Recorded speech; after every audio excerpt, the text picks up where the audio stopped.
warahmatullahi wabarakatuh. Selamat pagi pemirsa Bandung TV dimanapun Anda berada. Selamat menjalani aktivitas di hari ini.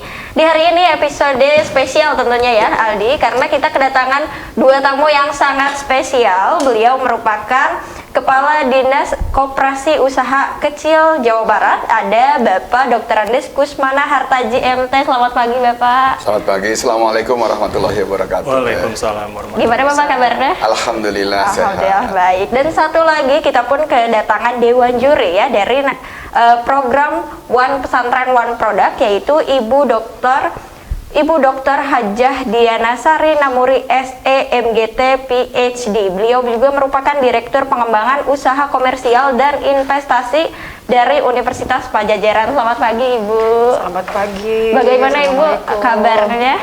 Luar biasa. Luar biasa ya. Alhamdulillah sehat. Alhamdulillah baik. Dan kali ini kita akan membahas seputar salah satu program menarik ya. Dan tentunya ini juga menjadi sebuah kesempatan yang besar, terutama untuk anak-anak muda, di mana salah satu program menarik yakni One Pesantren One Product. Betul sekali. Ya. Saya ingin tahu dulu nih Pak terkait dengan One Product One Pesantren. One pesantren One dulu. pesantren dulu ya.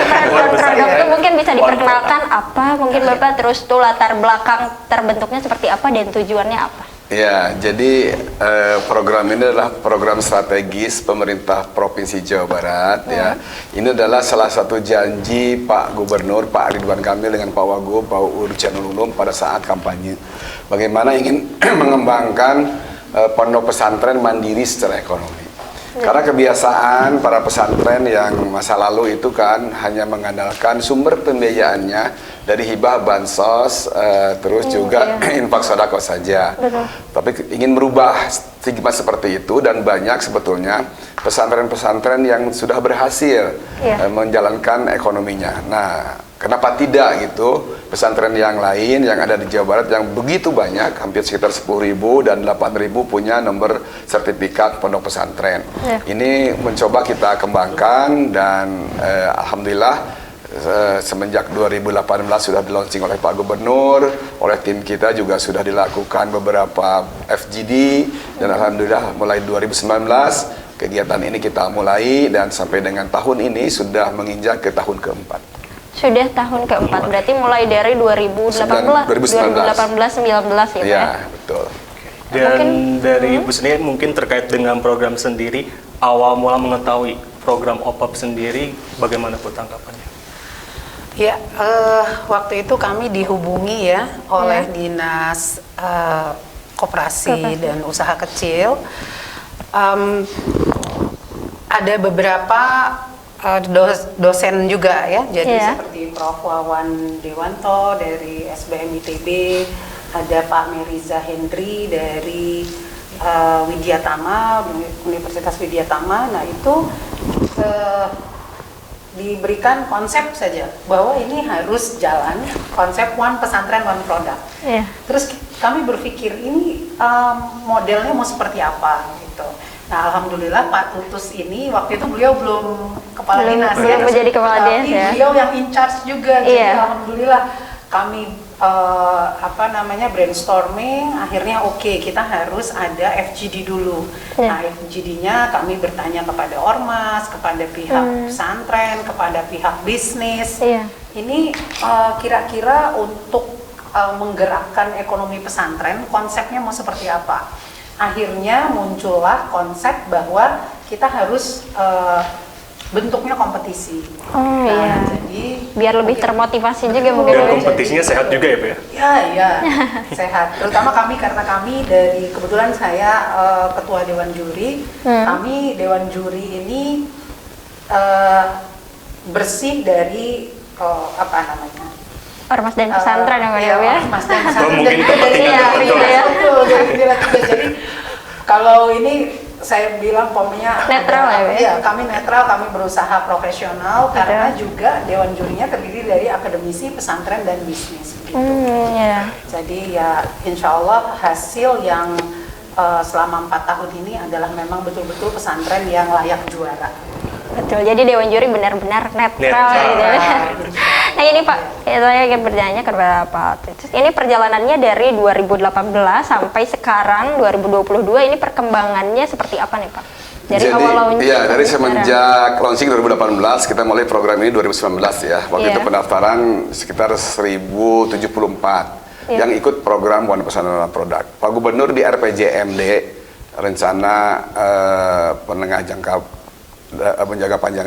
menengah daerah itu targetnya 5.000 RPJM ya, 5.000 sampai dengan 2023. Iya. Ya, dan kita berusaha tadinya memang sebetulnya 1000 kan. Tetapi karena memang Covid dan tahun 2020 mulai Covid kan, itu ada efisiensi anggaran untuk penanganan pandemi Covid-19 hingga diturunkan ya waktu itu. Jadi awal 1000 oke, tapi untuk tahun kedua menjadi sekitar 500. Itu juga berdampak kan karena Covid tadi 2020, 2021 juga terpengaruh, apalagi di tahun terakhir anggaran karena 2022 nih.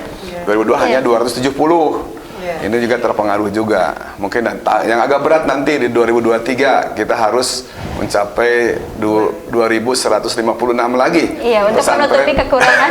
Untuk menutupi yang itu gitu. Iya, dengan konsekuensi nanti ya bantuan modal usahanya mungkin akan menjadi berkurang. Nah, seperti itu. Mungkin kalau dari Ibu sendiri, Bu, ini One Pesantren One Product tuh perjalanannya seperti apa sih dari pesantren yang mungkin baru mengetahui informasinya sampai yang tadi ada juara ya, ada sampai audisi tahap 3 itu seperti apa sih Bu perjalanannya? Ya, kalau perjalanannya saya melihat bahwa ketika di awal itu mungkin karena program baru ya. Tadi yang ikut 1074 Pak, yang mendaftar 1500. 1500, jadi banyak deh. Banyak. Nah, tetapi ya itu kalau saya melihat dari segi penyelenggaraan karena waktu itu program baru begitu kami tim Pak Tutus dengan kami yang dari pihak eksternal ini banyak menemui tantangan di lapangan. Misalnya ternyata yang mendaftar ini bukan pesantren begitu. Bukan pesantren ya. Itu harus ekstra ya Bu untuk menyeleksinya. Betul. Akhirnya kami belajar, tim dari dinas juga belajar bahwa wah berarti tahun kedua kita harus seleksinya harus lebih ketat sehingga tidak lolos kalau yang hanya majelis taklim karena itu tidak memenuhi syarat sebagai pesantren. Iya, karena judulnya juga One Pesantren One Product. Nah, cerita lain lagi, mungkin cerita lain lagi adalah ada usaha yang bagus nih, tapi ternyata bukan milik pesantren, punya salah satu ustadz atau ustazahnya begitu. Nah, itu juga kan programnya produknya bagus, tapi itu milik pribadi mungkin ya. Bukan. Jadi kami catat waktu itu ini mungkin layak untuk diberi bantuan tapi bukan untuk program OPOP karena kalau OPOP harus pesantren. Iya, wow, luar biasa ya, menarik sekali ternyata berbincang tentang One Pesantren One Product. Nah pemirsa, kita juga akan lanjut perbincangan kita karena masih banyak sekali ya Aldi yang ingin kita tanyakan. Yang harus mulai juga betul, mulai tentang produknya, mungkinnya sudah ada produk apa saja, terus pesantren mana saja nih yang menjuarai mungkin tiap periodenya. Tapi kita akan jeda iklan dulu Aldi. Bisa jadi kerjaan kemana-mana tetap di Halo Halo Bandung, Karaos Bandungnya.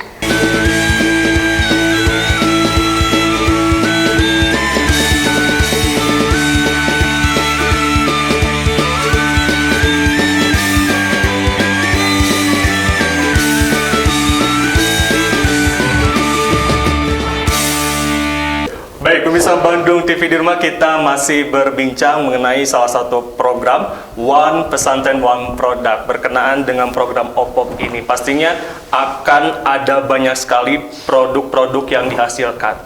Nah, ada kira-kira mungkin terkait dengan produk unggulannya itu apa, kemudian progresnya itu seperti apa?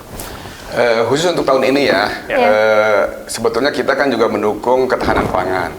Jadi pendaftar yang dari 270 itu sebetulnya kebanyakan di agribisnis, pertanian, peternakan, perikanan. Itu juga berlanjut sebelum di tahun-tahun sebelumnya.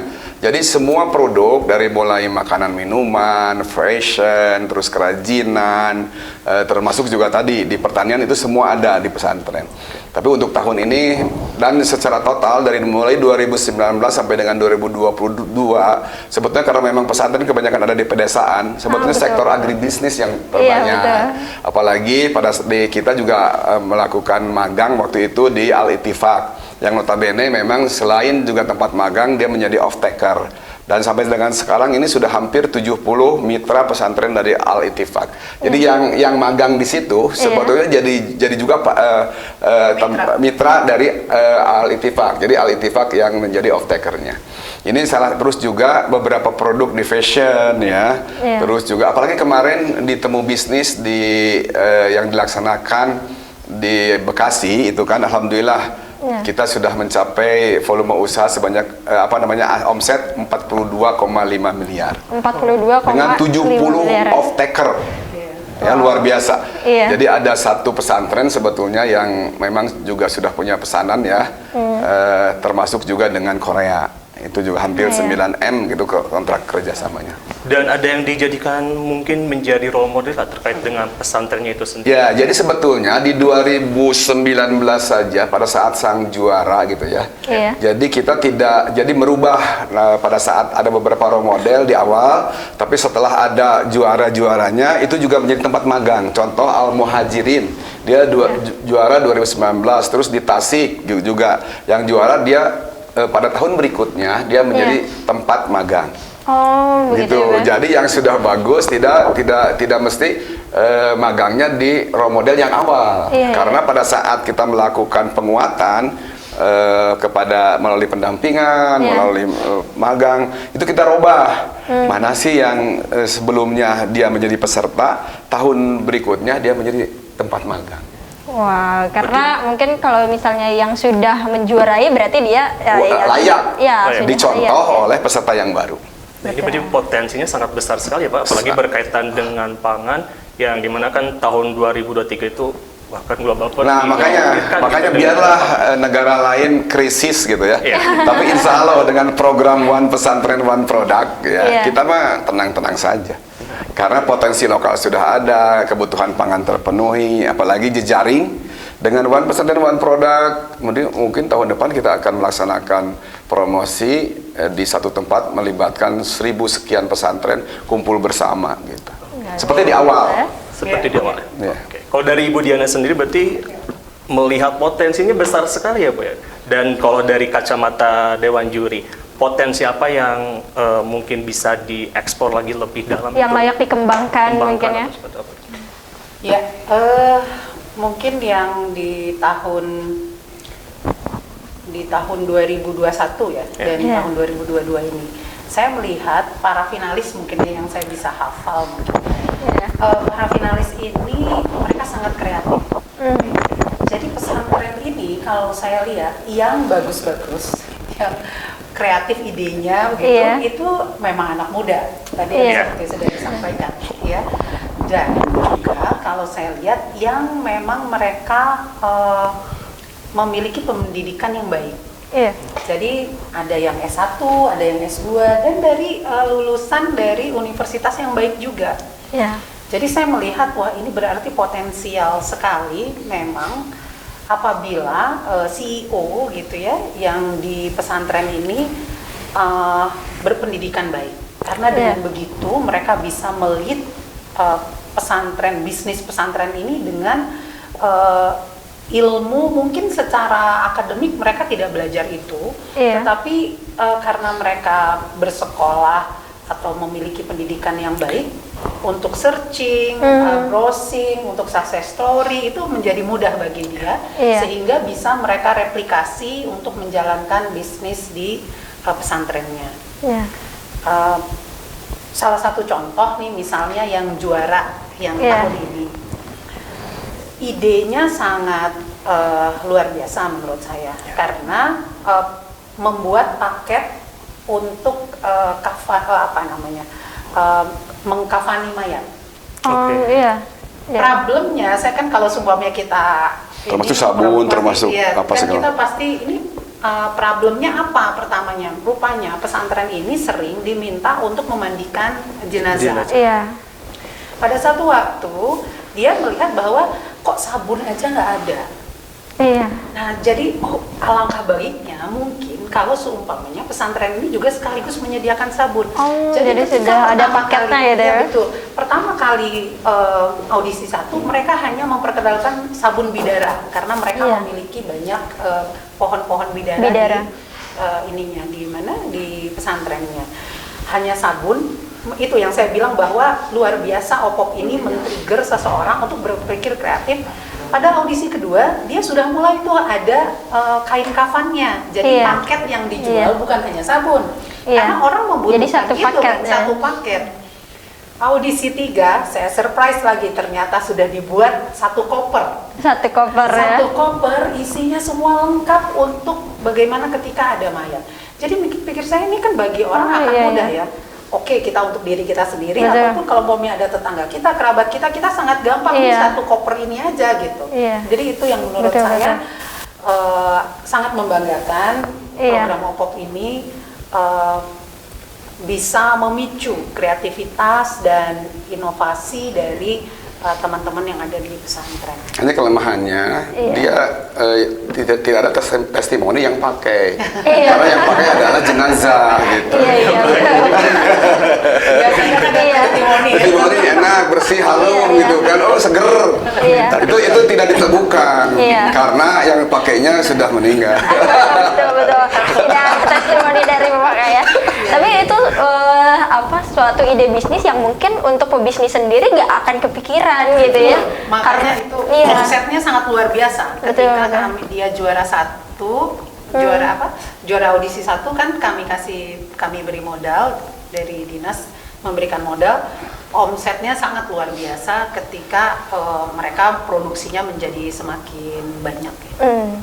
Mungkin dari Bapak sendiri ada nggak Pak produk yang kalau tadi kan paket jenazah ya bisa dibilang, atau ada lagi nggak Pak sih produk yang kira-kira ini unik dan nggak ada gitu di yang lain, cuma ada di One Pesantren One produk ini gitu? Ya sebetulnya banyak ya beberapa produk. Ini juga ada transaksi dari Ponpes Asatibiyah dengan beberapa mitra senilai 5,27 miliar plus 180.000 US dollar. Tapi sebetulnya terus juga produknya kebanyakan sih beragam ya. Iya, jadi sebetulnya ada yang contoh dari Sukabumi gitu ya, kemarin yang memang produknya dari bahan baku yang selama ini dibuang oleh masyarakat di pantai, dibuat hiasan gitu kan, jam gitu. Termasuk juga laku diekspor malah. Iya, laku diekspor. Terus kalau untuk yang kerjasama dengan dengan Korea, kebanyakan sebetulnya sederhana. Dia di abon, di ikan, terus di makanan-makanan yang memang pasarnya juga orang kita di sana kan. Nah ini yang memang jejaring, apalagi off-taker dan juri. Sebetulnya di awal memang Pak Gubernur menyarankan bahwa juri itu idealnya dia bisa menjadi off-taker sekaligus atau buyer. Dan ini faktanya memang iya ya, ada beberapa rumah makan, terus juga Bu Fen itu apa?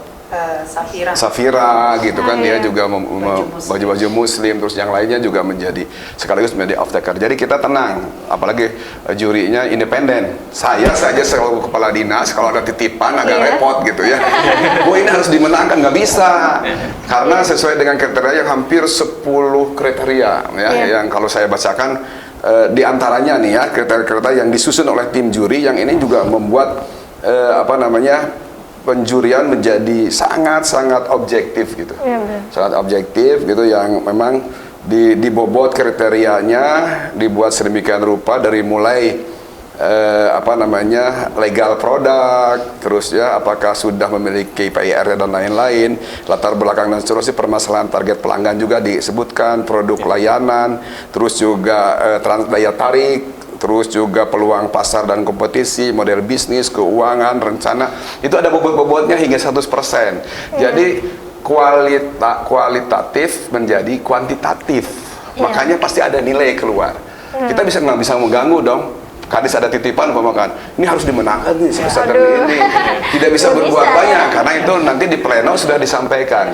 Ada kelebihan, ada kekurangan. Terus yang terpenting adalah si produk tersebut betul-betul dilakukan oleh pesantren, Iya. tidak produk tatanggana. Iya, betul. Nah ini ya, jadi kan kita mah ingin bagaimana kalau sudah ada produk di pesantren dan diarahkan untuk memisahkan diri dengan yayasan dalam bentuk koperasi, Iya. keuntungannya nanti kebagian di pesantrennya, jelas kan? Iya. Jadi nanti biaya operasional, biaya apa didukung juga oleh bisnisnya, yang selama ini dilakukan oleh yang role model itu sebetulnya. Wah, luar biasa ya ternyata. Nah ini saya juga ingin bertanya kepada Ibu, mungkin apa sih perubahan dari satu pesantren? Mungkin pasti banyak ya dan beda-beda perubahannya. Tapi mungkin ada yang menarik perhatian Ibu, pesantren yang sebelum mengikuti One Pesantren One Product dan setelah itu perkembangannya seperti apa gitu. Ya, mungkin saya bisa ada satu pesantren di Sukabumi. Iya. Sebenarnya ini, nah makanya nih, ini menunjukkan kenetralan juri dan juga objektivitas. Saya sendiri secara pribadi, saya ini menilai pesantren ini bagus gitu ya, dan Iya. saya menjagokan. Tapi kan Iya. kami tim juri. Iya. Saya karena Iya. kan semua ada penilaiannya. Betul. Jadi ternyata kami, nah ini pesantren ini kenapa saya nilai bagus karena mereka memelihara ikan di selokan. Di selokan. Jadi otomatis selokannya kan harus bagus. Iya. Mungkin itu biasa lah bagi orang-orang yang memang di perkotaan ya, bagaimana biar selokannya bagus. Nah, tapi yang ininya mereka ini setelah, jadi harus dibersihkan kan, otomatis selokannya jadi bersih dan Iya. mereka bisa mengambil ikan di situ. Iya. Yang kreatifnya adalah mereka setelah panen ikannya, mereka itu membuat delivery. Deliverynya itu seperti ojol gitu, pakai jaketnya. Oh iya, pakai jaket, kayak seragam gitu ya, Bu, ya, pakai seragam ya. helmnya juga seragam. Jadi sangat profesional dan kreatif. Oh, iya, menurut saya. Jadi iya. kan kelihatan bagus ya, kelihatan Iya. profesional. Nah itu. Betul. Dan ternyata alhamdulillah Bank Indonesia juga tertarik. Jadi setelah selesai program OPOP, si pesantren ini terus dibina juga oleh Bank Iya. Indonesia Jawa Barat. Oh, begitu ya, Bu. Jadi ya? kolaborasi kita Kolaborasi. Tapi titik pokoknya ternyata lebih kepada permasalahan yang ada di masyarakat, kemudian muncullah ide-ide kreatif Betul, ini. Luar itu biasa. yang memang harusnya biar sustain. Kalau kita produk kita menyelesaikan masalah, insya Allah itu akan sustain di masyarakat karena memang orang akan membeli produk yang memang menyelesaikan masalah mereka. Nah, berbicara soal masalah pasti tidak akan terlepas dari yang namanya terkait dengan hambatan atau mungkin barangkali tantangan tersendiri. Kita akan berbincang mengenai Betul. apa saja tantangan yang dihadapi oleh OPOP atau One Pesantren One Product. Tapi setelah yang satu ini, jadi tetap bersama kami di Halo Halo Bandung, Karawas Bandung.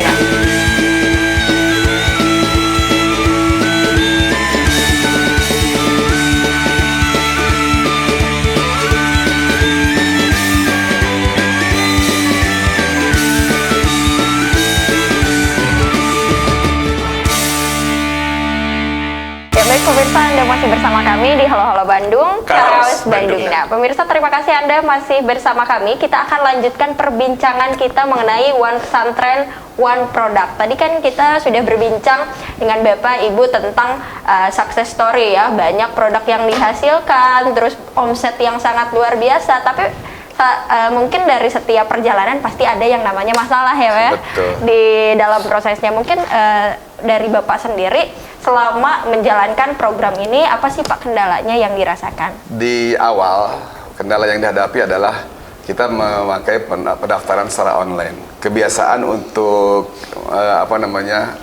hidup ke teknologi informasi itu masih Iya. terbatas. 2019 2019 sebelum berat COVID sekali gitu kan, ya. kebiasaannya si pesantren itu daftarnya proposal dapat aja gitu modal. Iya, Ini iya. kan berubah gitu kan. Nah, ini yang memang tapi akhirnya terselesaikan, terpecahkan melalui proses pendampingan.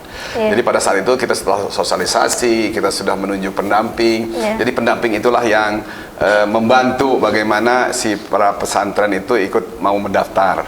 Itu yang pertama ya. Yang kedua juga membuat pada saat awal kan harus juga menyusun proposal usaha. Iya. Terus kalau yang ide bisnis baru ide boleh nggak gitu kan? Dulu memang diperbolehkan ya di 2019. 2020 kita sudah mulai COVID ya. 2020 kalau tidak salah bulan Maret ya. Maret. Nah, ini yang kendala di lapangan itu pada saat di audisi. Makanya waktu itu hybrid ya. Ada beberapa lokasi di pesantren yang memang blank spot gitu kan. Bagaimana caranya gitu kan? Akhirnya kita melakukan pilih atau pesantren yang memang jaringannya kuat. Iya. Jadi mereka berkumpullah di sana gitu. Di koordinasi, makanya saya juga ucapkan terima kasih kepada para pendamping ya yang sudah bekerja keras. Tanpa mereka juga agak susah kita melakukan rangkaian acara seperti ini. Akhirnya ditunjuklah beberapa lokasi pesantren yang memang nanti ngumpul peserta tuh untuk hadir di sana. Itu jadi kendalanya karena memang di pelosok-pelosok gitu kan. Terus ada juga pesantren yang hanya santrinya 20, tapi sepanjang itu memang punya izin dan punya usaha, itu juga diperbolehkan. Jadi mungkin untuk kendala yang pertama tadi lebih ke teknologi ya, karena Teknologi. 2019 memang teknologi belum secanggih sekarang dan orang juga belum melek teknologi ya Pak ya. Kalau sekarang udah serba online, Udah tahun 2020 terbiasa, dipaksa dengan COVID gitu. harus menggunakan teknologi informasi kan. Nah, ini sudah mulai caang benerang lah ya. Tidak ada lagi masalah untuk daftar ya Bu ya. Ya, tinggal nanti mungkin kita yang tim juri yang nanti juga menyampaikan kendala apa sih. Kita juga menentukan betul nggak ini usahanya, atau mungkin pada saat pendaftaran 2019 masih ragu-ragu, dia juga ingin ikut lagi ya. Di 2020 ngakalan aja bikin izin baru ya, itu juga kan kita tidak bisa melihat seperti itu. Jadi ada juga sih sebetulnya yang memanfaatkan hal-hal seperti itu. Nah, ini yang harus, apalagi dengan pesantren yang cukup banyak gitu. Dan juga ya banyak hal lah sebetulnya. Yang kendala juga ini harus menang, udah melihatnya kan ke modal usahanya, tidak tahu prosesnya gitu. Padahal ini yang menjadi kriteria kita gitu, makanya dibuat sedemikian rupa hingga walaupun ada yang protes tidak masuk menjadi juara kecamatan atau juara kabupaten, juara provinsi, ini kan kita sudah punya kekuatan untuk menjawab. Betul. Kalau dari Ibu, dari segi Dewan Juri nih Bu, apa sih kendalanya? Mungkin dari audisi tahap 1, 2, 3 atau dari para peserta seperti apa nih? Ya, kendala ini bagi kami Dewan Juri itu menjadi menjadi satu tantangan. Dan sekarang karena memang ada Dewan Juri kami banyak ya, tapi ada yang tetap sudah mengikuti membersamai OPOP ini dari awal. Itu malah menjadi kami sebagai Dewan Juri itu menikmati hal tersebut. Menjadi sebuah keluarga gitu ya. Bukan, maksudnya menikmati problem-problem itu karena kami akhirnya menjadi tahu di pesantren-pesantren ini seperti apa gitu perilakunya. Nah, seperti tadi untuk memastikan nih, kita kan nggak boleh salah ya ketika kita menjadikan satu pesantren itu juara. Betul. Contohnya kami akan ada visit ya, field visit, apa istilahnya kunjungan lah. Kunjungan. Tes gitu. Kunjungan ke pesantrennya. Nah, karena idealnya kan mereka nggak boleh mempersiapkan dulu. Jadi kita harus tiba-tiba. Tetapi karena tiba-tiba, terkadang ustadz yang mengepalai si bisnisnya ini sedang di luar. Nggak ada gitu ya. Jadi kami sudah serba salah juga ya. Serba salah, nah itu ya tantangan. Jadi lah ini gimana? Kita kan bertanya ke orang yang tidak mengurusi bisnisnya, nggak bisa juga karena pesantren ini adalah yang kita nilai adalah bisnisnya. Nah itu satu yang pengalaman ya. Selanjutnya juga banyak pesantren yang tempatnya sangat terpencil. Karena kami dari dinas ini dibatasi waktunya, misalnya satu hari itu harus 2 atau 3 pesantren. Jadi padahal tempatnya dari ujung sana ke ujung sini gitu. Jadi sampai malam-malam gitu. Itu visitnya itu sampai malam. Ya itu pernah ada visit ceritanya ke kandang kambing gitu ya. Jadi malam-malam ya pakai ini pakai senter ya, pakai senter. Jadi benar-benar nggak bisa akses motor sekalipun, Bu? Bisa, kalau yang itu bisa. Kalau yang ini, jadi maksudnya tempatnya karena jauh, kebetulan jadi tiba di tempat yang pesantren punya peternakan ini malam hari gitu. Nah kalau yang itu yang nggak bisa masuk motor itu beda lagi gitu ya. Yang tempatnya terpencil, terus pakai mobil nggak bisa dan sangat membahayakan. Jadi salah satu juri waktu itu, aduh ini kalau kita miring ke sini sedikit kita akan masuk jurang gitu. Iya. Tapi Jadi seperjuangan itu ya betul, para dewan betul. juri. Jadi itu tapi pernah kami ada di WA group ya. Jadi Iya. ya kalau cerita itu kan mungkin waktu melaksanakannya deg-degan, tapi ketika bercerita itu menjadi satu pengalaman tersendiri gitu bagi kami. Jadi ya menambah wawasan, ya menjadi senang saja gitu. Saya juga ada pengalaman waktu itu awal-awal sekali, ketika kita OPOP tahun pertama 2019. Betapa akhirnya kita tahu seorang ustadz itu membuat pesantren dengan seluruh jiwa raganya gitu. Jadi terharu sekali. Jadi kami tuh terharu sekali waktu itu. Jadi usahanya itu es waktu itu. Jadi dari es akhirnya mereka bisa buat freezer yang bukan buat beli dan dia taruh di mana-mana gitu. Dan saya kurang tahu sekarang bagaimana, mudah-mudahan pesantrennya juga sekarang bagus ya. Jadi mulainya dari rumah sendiri, terus akhirnya tertarik untuk membuat pesantren, dan guru-gurunya itu tadinya tidak dibayar seperti itu. Jadi ya itu menurut saya menjadi pengalaman tersendiri, baik itu pengalaman untuk intelektual kita maupun juga spiritual menurut saya. Iya, betul. Jadi merasa bahwa ya Allah, saya ini nggak ada apa-apanya dengan dibandingkan perjuangan oleh Pak Ustadz ini gitu. Jadi adanya pesantren one product itu membawa kesejahteraan untuk pesantrennya sendiri dan untuk para pengurusnya Dan paling utama bisa menjangkau mungkin lapisan-lapisan kalangan yang sekalipun menengah ke bawah itu. Betul.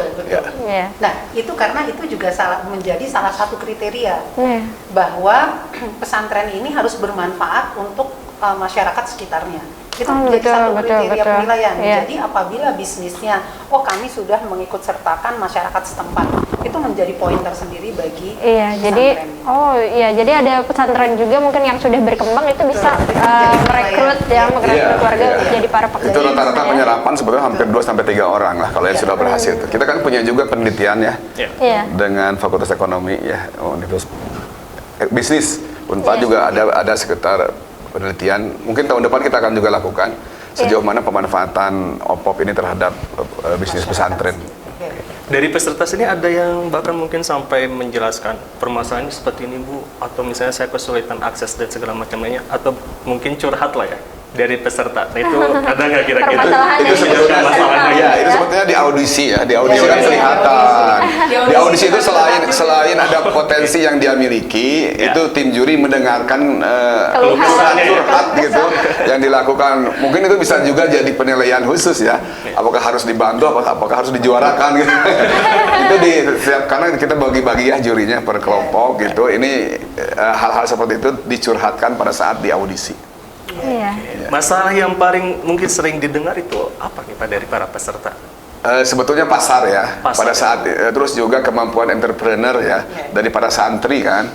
Dan selama ini tugas pesantren itu kan 3 ya, dia sebagai lembaga pendidikan, lembaga dakwah, dan lembaga pemberdayaan masyarakat. Seni ekonominya masuk di mana gitu.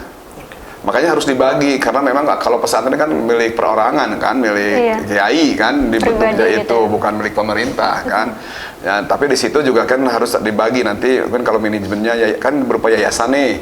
Dan nanti kalau sudah bidang ekonomi, dia dipisahkan lah, agar juga bisa membiayai secara ekonomi manfaat untuk ya minimal kalau buat roti contohnya, awalnya memang untuk santrinya. Pasarnya, tapi kalau sudah mulai berkembang untuk masyarakat sekitar, tambah banyak produknya, otomatis butuh tenaga kerja yang selama ini memang dari santri, tapi kita juga butuh promosional, jadi ada beberapa yang memang merekrut daerah sekitar gitu. Itu yang manfaat itunya, tapi yang besar mah bisa jadi ekspor. Contoh selama ini jualannya hanya bal-balan gitu, kemarin yang jualannya kalau jualan makanan itu bal, keripik contohnya ya, singkong atau apa, bal aja, tapi setelah ikuti OPOP dia dikemas sedemikian rupa. Jadi berkembang. Kita fasilitasi halalnya, PIRT-nya dan segala macam, akhirnya penjualannya jadi bertambah luas. Iya, karena memang juga banyak pesantren yang punya produk sebelum mengikuti Ya. program ini, hanya saja produknya mungkin belum layak untuk dipasarkan. Ya, jadi kan ada jauh dua gitu. kriterianya ya, ada Iya. startup yang 0 sampai 1 tahun gitu Iya. ya. Terus ada yang scale up yang sudah Oh, punya yang produk. sudah Dibagi punya dua. produk. Yang untuk masuk final juara provinsi itu sebetulnya yang scale up. Kalau startup cukup di kabupaten saja gitu. Oh, Yang ini nanti juara 1 juara 2-nya masuk ke tingkat provinsi yang audisi tahap 3 tadi iya. gitu. Tapi Jadi, tidak menutup kemungkinan yang startup bisa masuk ke scale up gitu ya, Pak? bisa Kak. Nantinya. Ya nanti Iya. sebetulnya kita makanya kolaborasi dengan kabupaten kota.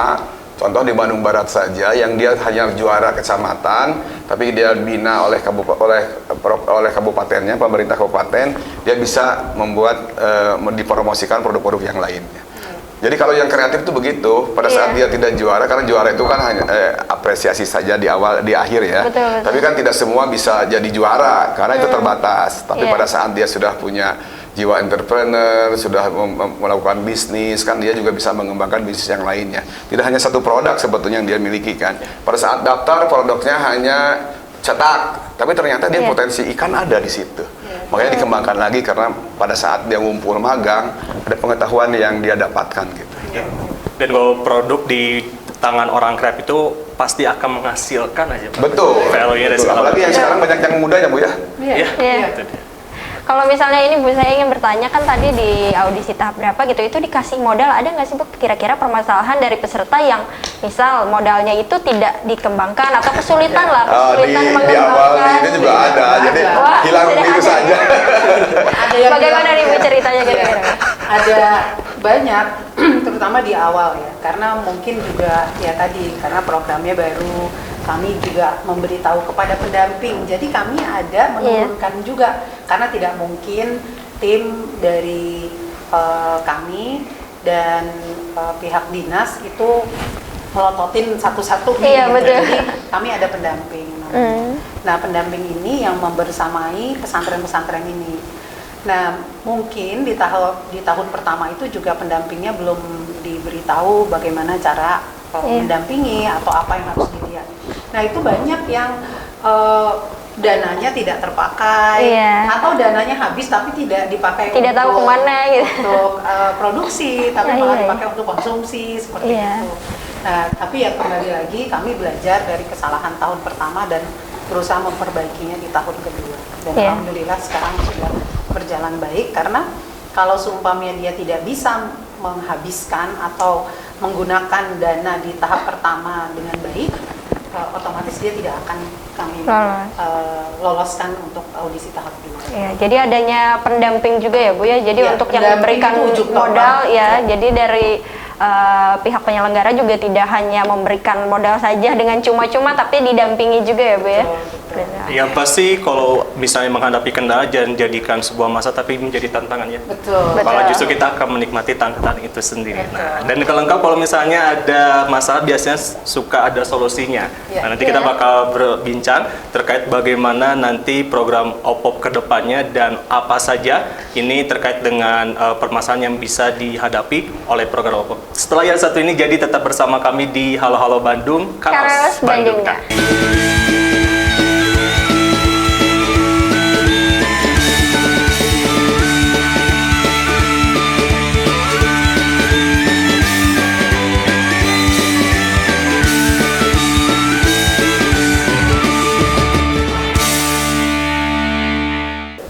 Terima kasih pemirsa, Anda masih bersama kami di Halo Halo Bandung, Karos Karos Bandung. Bandung. Nah, pemirsa, tadi kita sudah berbincang sangat banyak sekali tentang One Pesantren, One Product, dan tentunya juga tadi kita sudah membahas tentang apa saja yang sudah dihasilkan, terus masalah-masalah, kendala-kendala segalanya kita sudah bahas.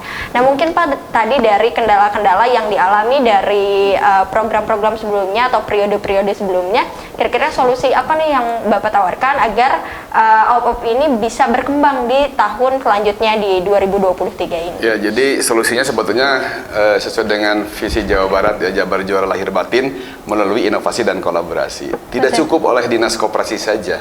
Kita juga melibatkan beberapa unsur ya, termasuk yang juri-juri dari akademisi, dari bisnis, ya, dari komunitas, terus juga government sendiri dan media.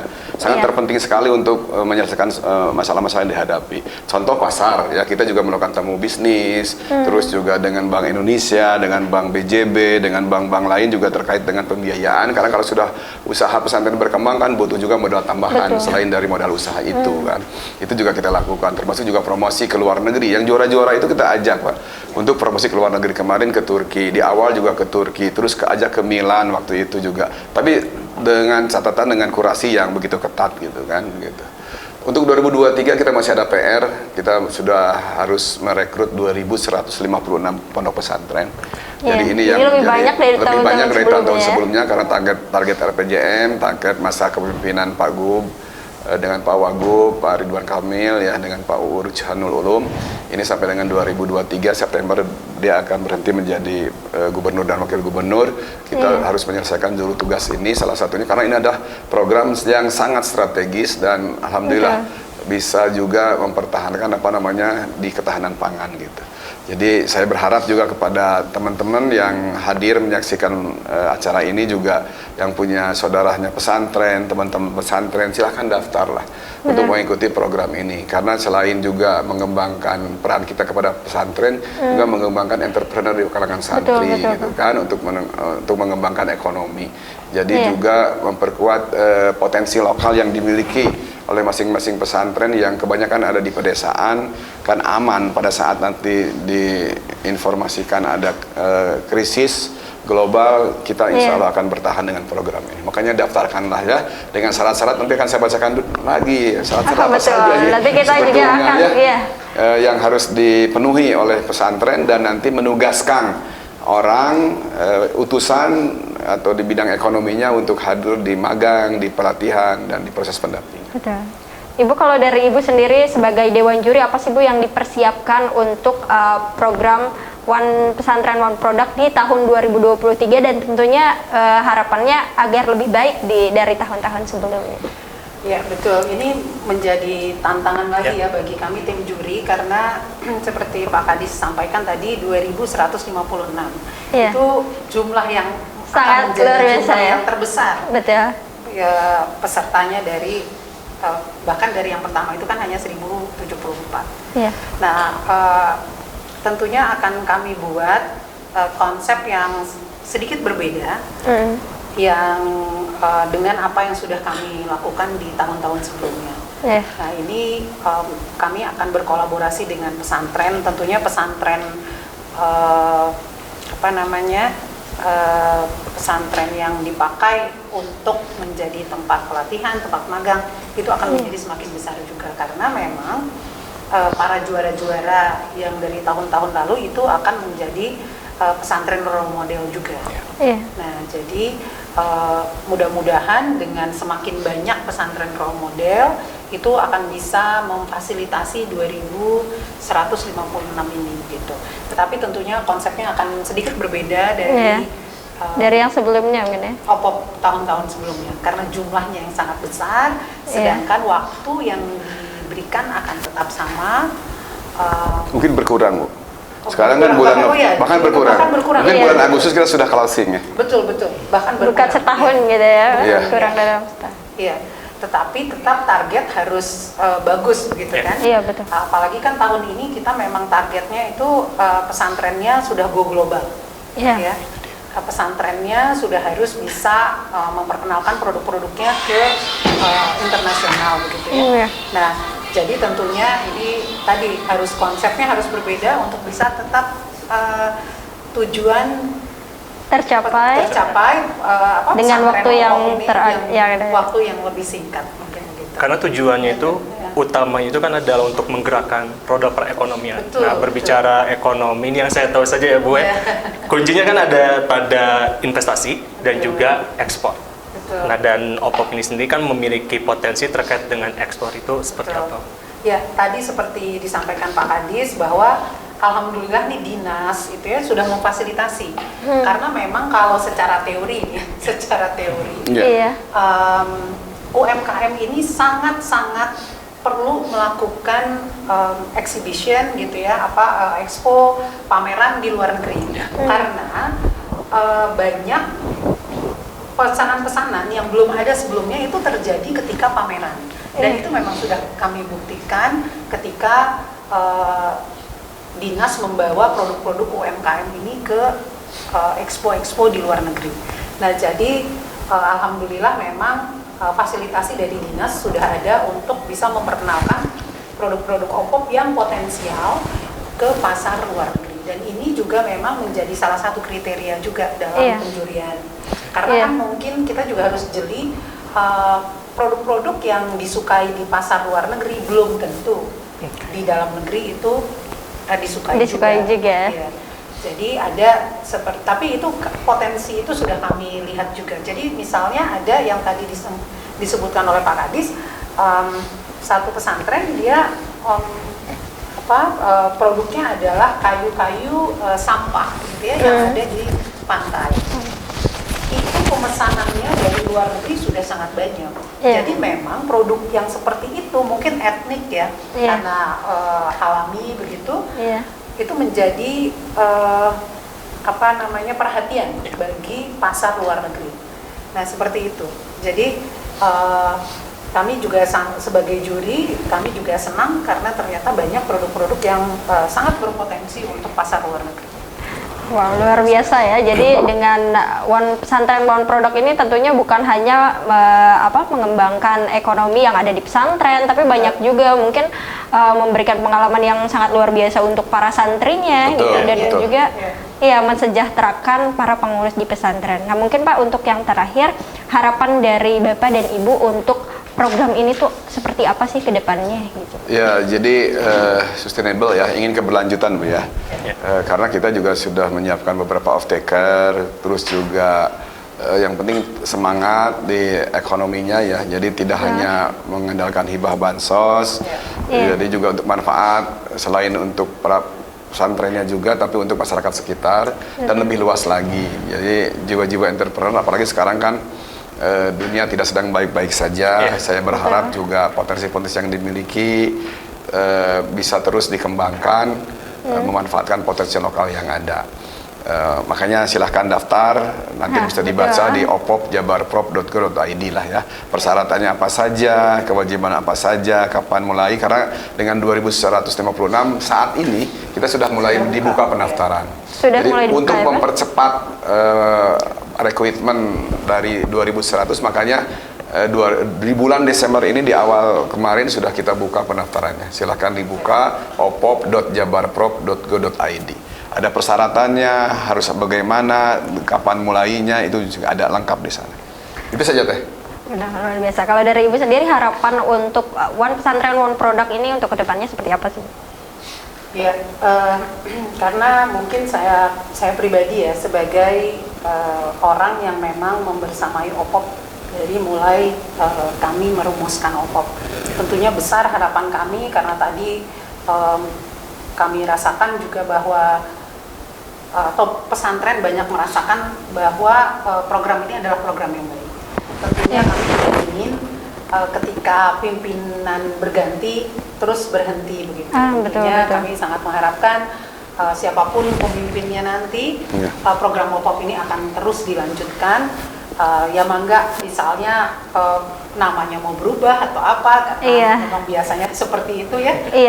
Tapi kebermanfaatannya itu tetap berjalan, dan juga terima kasih sekali kepada kementerian dan lembaga yang memang terus juga membantu OPOP ini. Jadi misalnya kan seperti yang tadi sudah saya sampaikan, bahwa program OPOP ini ketika mereka sudah selesai, terus ternyata ada kementerian lain atau lembaga lain yang tertarik untuk membina para peserta OPOP ini, dan itu akan baik sekali untuk keberlanjutan OPOP. Karena kan dananya juga terbatas ya, nggak bisa ke situ terus gitu, karena banyak program yang lain. Nah, kalau ada bantuan dari kementerian atau lembaga yang lain, akan sangat-sangat baik sekali untuk keberlanjutan OPOP di masa depan. Wow, luar biasa ya pemirsa, kita sudah banyak sekali berbincang tentang Op-op ini yang mungkin tadi mulai dari awal terbentuk sampai ke produk-produknya, terus juga manfaatnya yang dirasakan selama kurang lebih 3 tahun 4 tahun ya berjalan.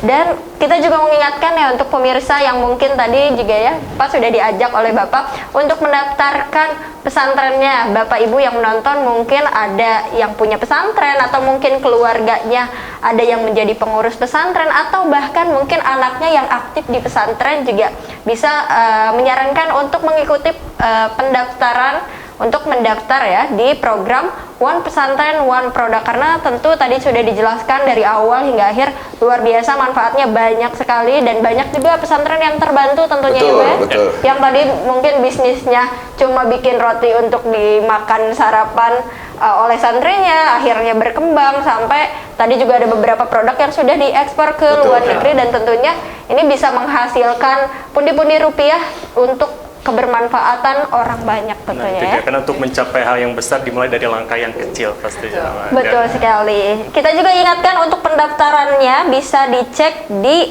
website di opopjabarprop.go.id dan sekarang pendaftarannya udah dibuka ya? Sudah, Pak? sudah. Sudah. Kalau ditutupnya pendaftarannya kapan Pak? Sampai dengan Januari ya? 13 Januari. Ya.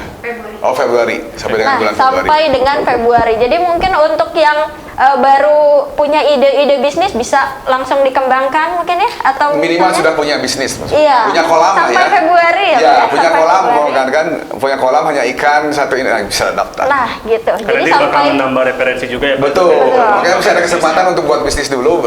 Nah, jadi masih ada 2 bulan ya, kurang lebih 2 bulan 3 bulan untuk persiapan pendaftaran. Tapi lebih cepat lebih baik ya Pak ya? Lebih cepat lebih baik. Untuk mendaftar. Jadi langsung saja untuk pemirsa yang ingin mendaftar atau misalnya ingin menyarankan rekannya untuk mendaftar, langsung saja kunjungi Op-op. websitenya di opopjabarprop.go.id ya. Betul. Gitu.